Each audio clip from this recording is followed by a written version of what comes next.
और इस वक्त की बड़ी खबर, जीत के 2 दिन बाद पुतिन ने ट्रंप को बधाई दी है। पुतिन ने कहा है कि मैं ट्रंप से बात करने को तैयार हूं। पुतिन ने डोनाल्ड ट्रंप की तारीफ भी की है। गोली लगने के बावजूद ट्रंप ने खुद को संभाला। ट्रंप ने साहसी तरीके से खुद को संभाला है। तो पुतिन ने अब 2 दिन के बाद कहा है कि वो बधाई भी दे रहे हैं और वो बातचीत करने के लिए भी तैयार हैं डोनाल्ड ट्रंप के साथ। तो ट्रंप की जमकर तारीफ की है पुतिन ने। इसके मायने क्या हैं, पुतिन के मन में क्या है, ये बड़ा सवाल है। पुतिन की 5 बड़ी बातें जो उन्होंने डोनाल्ड ट्रंप को लेकर कही हैं और जो कई सवाल उठा रही हैं। पहली बड़ी बात ये कि मुझे नहीं लगता ट्रंप से फोन पर बात करना गलत है। यानी ये कह रहे हैं पुतिन कि वो बात करने के लिए तैयार हैं। मैं ट्रंप के साथ बातचीत के लिए तैयार हूं, मुझे नहीं लगता कि फोन पर बात करना उनसे गलत होगा। ट्रंप बहादुर व्यक्ति हैं, हमले के बावजूद उन्होंने खुद को संभाला है। यानी ट्रंप की तारीफ भी कर रहे हैं पुतिन। चौथी बड़ी बात यह कि रूस यूक्रेन युद्ध पर ट्रंप को ध्यान देना चाहिए। ट्रंप का रुख यूक्रेन को लेकर और युद्ध को लेकर क्या है वो जग जाहिर है। ऐसे में पुतिन का यह कहना कि ट्रंप इस पर और ध्यान दें। और 5वीं बड़ी बात यह कि ट्रंप का आखिरी कार्यकाल है, वो क्या करेंगे ये उनका मामला है। यानी ट्रंप का यह आखिरी कार्यकाल है, वो बड़े फैसले ले सकते हैं। बड़े सवाल इसकी वजह से क्या उठ खड़े हुए हैं वो ये कि क्या रूस यूक्रेन युद्ध खत्म करना चाहते हैं पुतिन। क्या पुतिन उस ओर इशारा कर रहे हैं। और जानने वाली जरूरी बात यह है कि पहले दिमित्री पेस्कोव ने कहा था कि युद्ध में अमेरिका शामिल है और अब अमेरिका से बातचीत करने के लिए तैयार हैं। तो दावा यह किया जा रहा है कि ट्रंप ने रूस यूक्रेन युद्ध में शांति का मसौदा तैयार करना शुरू कर दिया है और इसकी कई शर्तें नेटो संगठन के लिए सकारात्मक नहीं है। देखिए क्या है ट्रंप का यूक्रेन रूस युद्ध विराम मसौदा और यूरोप के कई देशों की मुश्किलें कैसे बढ़ने वाली हैं। चुनाव प्रचार में डोनाल्ड ट्रंप ने कहा था कि कुर्सी संभालते ही रूस यूक्रेन युद्ध का 24 घंटे में समाधान करा देंगे।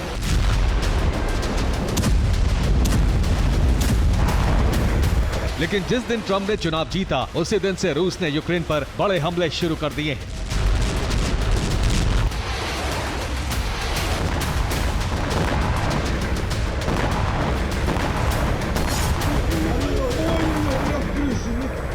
रूसी फौज के हमले से डॉनबास में एक इमारत तबाह हो गई। इस हमले में यूक्रेनी इन्फेंट्री के 40 जवान मारे गए।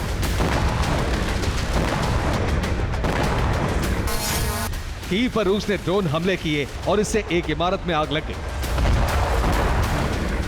रूस ने कीव पर कई ड्रोन हमले किए और एक हमले में रिहायशी इमारत तबाह हो गई।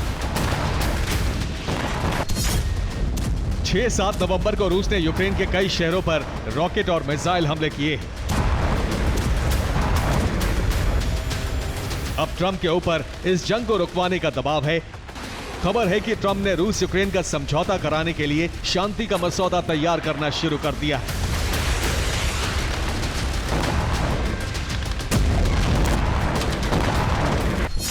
इस मसौदे के मुताबिक यूक्रेन को 20 साल तक नेटो सदस्य नहीं बनाया जाएगा। इसके साथ ही फ्रंट लाइन को डीमिलिटराइज्ड जोन बना दिया जाएगा। इस सौदे पर यूक्रेन सहमत हुआ तो हथियारों की सप्लाई जारी रहेगी।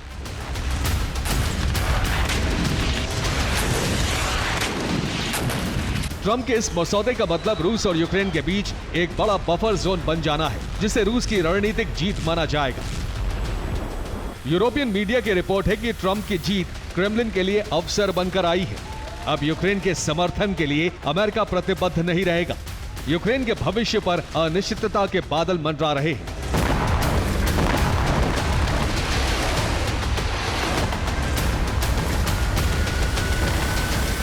रिपोर्ट है कि ट्रंप और पुतिन की बातचीत भी हो चुकी है। खुफिया रिपोर्ट है कि पुतिन ट्रंप को जीत की बधाई दे चुके हैं, लेकिन इसे सार्वजनिक नहीं किया गया। पहले रिपोर्ट आई थी कि ट्रंप के करीबी एलॉन मस्क से भी पुतिन की बातचीत होती रहती है।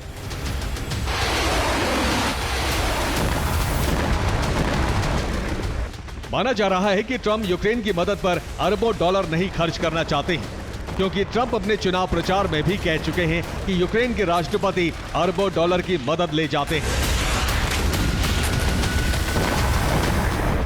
बाइडेन भी ट्रंप के इस रुख को जानते हैं और अमेरिकन मीडिया की रिपोर्ट है कि बाइडेन प्रशासन कांग्रेस से पारित मदद ट्रंप के सत्ता संभालने से पहले यूक्रेन को देना चाहता है।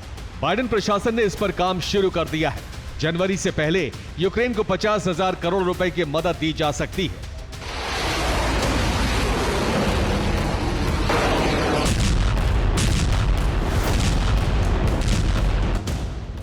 इसी मदद के जरिए यूक्रेन हथियार बना रहा है और रूस पर हमले कर रहा है।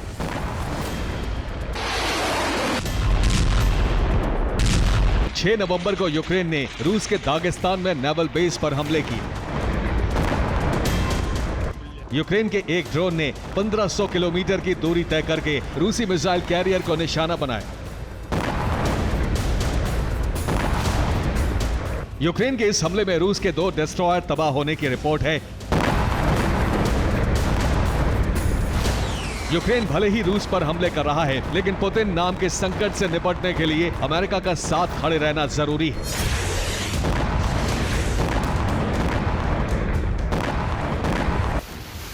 यूक्रेन ही नहीं, पूरे यूरोप के लिए पुतिन इस समय सबसे बड़ा संकट है। कई नेटो देशों की सीमाओं पर जंग हो रही है और आशंका है कि कभी भी नेटो देश पुतिन के रडार पर आ सकते हैं।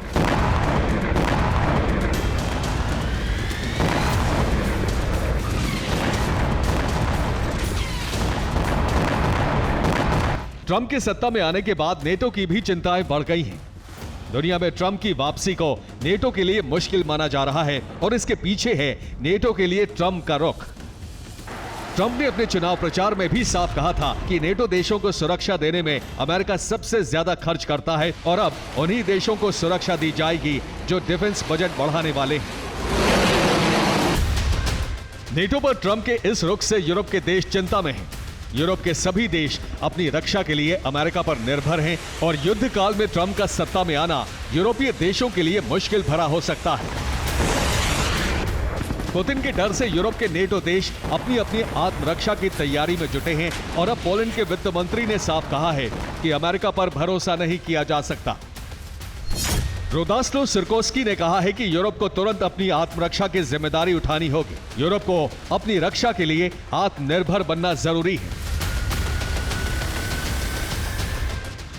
यूरोप के सामने सबसे बड़ा संकट है डिफेंस बजट पर खर्च बढ़ाना। ट्रंप साफ साफ कह चुके हैं कि नेटो के डिफेंस बजट जितना अमेरिका अकेले खर्च करता है, उतना पूरे यूरोपीय देश मिलकर भी नहीं करते।